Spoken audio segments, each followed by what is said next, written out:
kasih, bagaimana kabar kalian hari ini? Semoga selalu dalam keadaan sehat ya. Nah anak-anak, berjumpa kembali dengan Bu Meta, Bu Cindy, dan Bu Pak.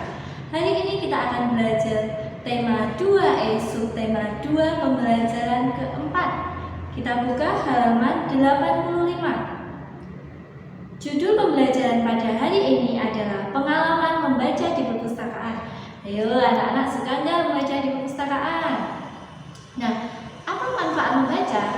Manfaat membaca yang pertama dapat menambah ilmu pengetahuan, kemudian dapat mengembangkan diri, membantu dalam mengembangkan diri, dan lain-lain. Nah, anak-anak, sekarang kita baca halaman 87. Kebiasaan membaca. Melati dan teman-temannya gemar membaca. Bu Lilis membiasakan murid-murid untuk membaca senyap sebelum pelajaran dimulai. Membaca senyap adalah membaca tanpa mengeluarkan suara. Membaca senyap dapat menambah pengetahuan dan melatih memahami isi buku yang dibaca.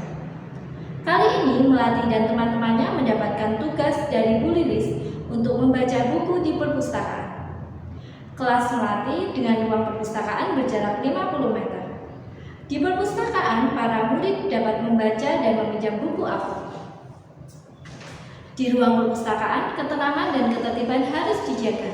Hal ini dilakukan agar suasana tenang dan nyaman, sehingga dapat membaca dengan baik. Melati memilih membaca buku tentang keanekaragaman suku dan agama di Indonesia. Setelah membaca buku, pengetahuan Melati menjadi bertambah. Melati menjadi tahu meskipun beragam suku dan jarak antar daerah di Indonesia berjauhan, namun kerukunan tetap terjaga. Sampai sekarang Melati masih melakukan kebiasaan membaca tersebut. Melati selalu mengingat pengalamannya saat membaca buku di perpustakaan. Nah, anak-anak, ayo kita jawab bersama-sama pertanyaan nomor 1 sampai nomor 5 bersama Bu Meta. Kita jawab pertanyaan nomor 1. Apa yang dibiasakan Bu Lilis terhadap murid-muridnya? Yuk, anak-anak tahu tidak jawabannya apa? Ya, membaca senyap sebelum pelajaran dimulai. Lanjut ke pertanyaan nomor 2 ya. Apa manfaat membaca senyap? Yuk, manfaatnya apa? Manfaatnya adalah menambah pengetahuan dan memahami isi buku. Pertanyaan nomor 3. Berapa jarak ruang kelas Melati dengan ruang perpustakaan? Ada yang tahu tidak jaraknya berapa? Tepat sekali, 50 meter. Pertanyaan keempat, mengapa kita harus menjaga ketenangan dan ketertiban di perpustakaan? Agar suasana tenang dan nyaman, dan agar dapat membaca dengan baik. Lalu pertanyaan nomor 5, apa buku yang dipilih Melati? Buku yang dipilih Melati adalah Keanekaragaman Suku dan Agama di Indonesia. Nah, anak-anak, kalian akan belajar matematika bersama Bu Pak. Semangat belajar, Tuhan memberkati.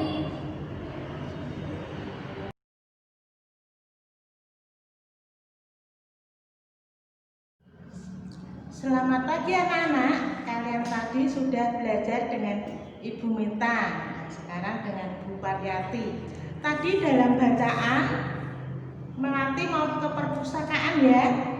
Jarak dari kelas Melati dengan perpustakaan itu ada 5 meter. Nah, kita sekarang akan belajar mengukur jarak ya. Mengukur jarak dengan apa anak-anak? Dengan satuan meter itu kalau dekat-dekat, dan kalau jauh-jauh misalnya antar kota itu dengan kilometer. Nah, sekarang kita akan mengamati bukunya dibuka halaman 89. Buku tematiknya dibuka. Tematik 2E halaman 89. Kita amati gambar itu. Kita akan mengukur jarak dengan ukuran meter. Ya. Itu ada ruang kelas, kemudian ada pintu-pintunya, ada pohon, ada tiang sekolah, kemudian ada halaman. Kita amati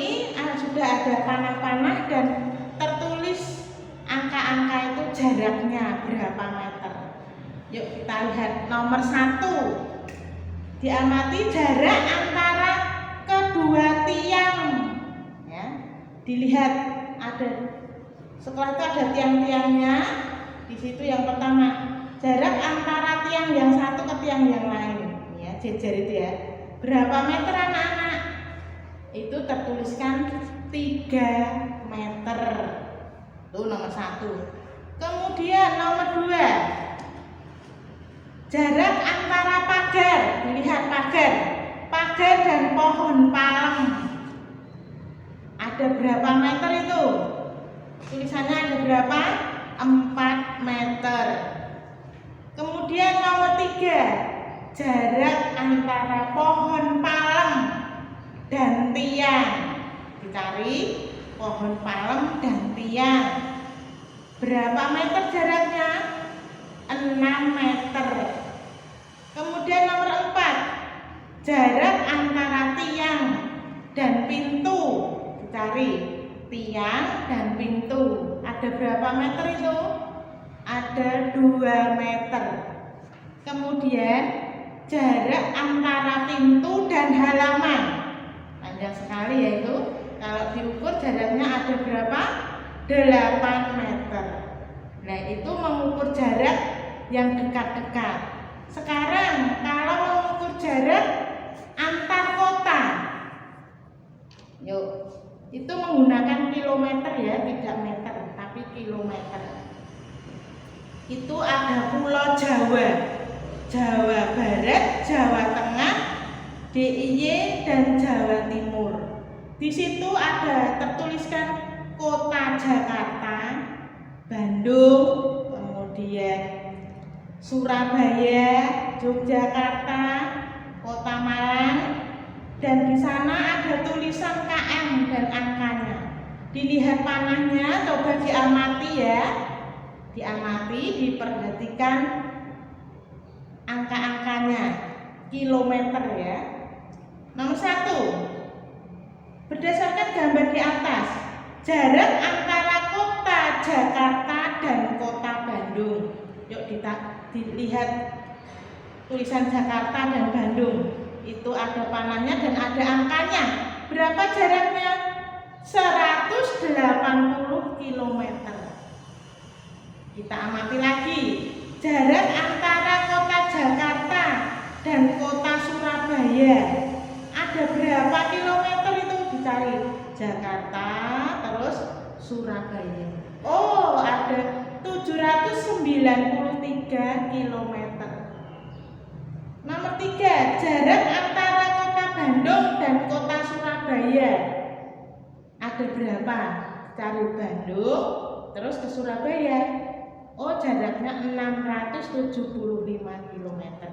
Nah, anak-anak itu melihat peta, kemudian ada tulisan jaraknya itu sudah diukur ya oleh yang berwenang. Jaraknya sudah ditentukan seperti itu. Anak-anak bisa berlatih sendiri mengukur rumah, mengukur mungkin kampung pakai kilometer. Kalau di kampung bisa pakai kilometer atau meteran, tidak apa-apa. Nah, sekarang anak-anak akan menghitung latihan. Nanti latihan halaman 91 dan 92, nomor 1 sampai nomor 5. Dilanjutkan halaman 97. Anak-anak melihat peta ya, denah ruang kelas. Kemudian diamati itu sudah tertera angka ukuran jaraknya, ada 5 meter, ada 2 meter, ada 4 meter. Dilihat, nanti itu dijawab.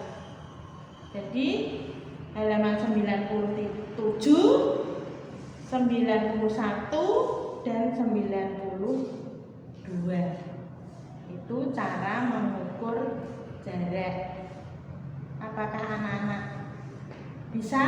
Tentu Ibu harapkan bisa ya. Jangan lupa jaga kesehatan dengan cara bagaimana? Betul, tetap memakai masker, kemudian mencuci tangan dan menjaga jarak. Selamat siang, selamat belajar. Terima kasih.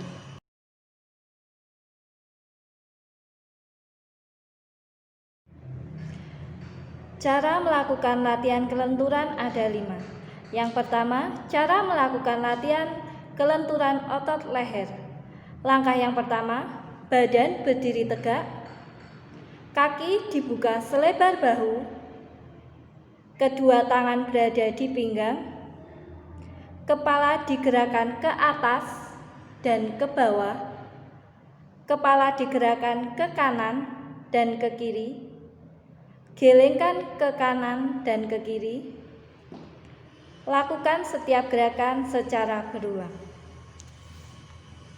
Yang kedua, cara melakukan latihan kelenturan sendi bahu.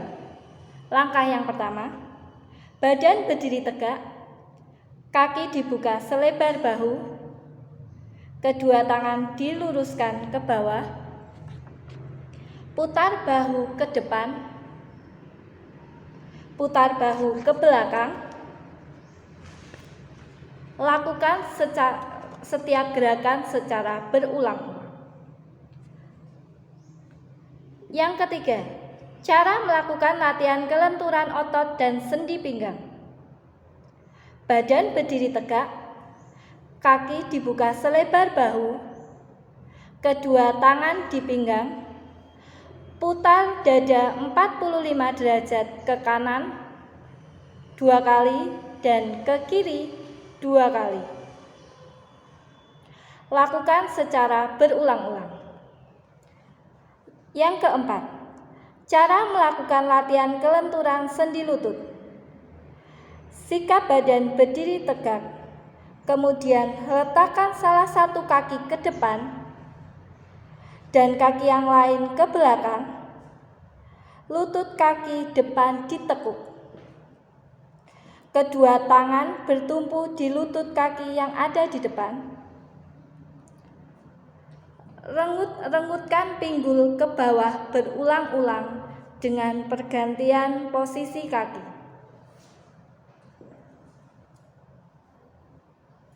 Lakukan gerakan secara berulang-ulang. Yang kelima, cara melakukan latihan kelenturan sendi pergelangan tangan.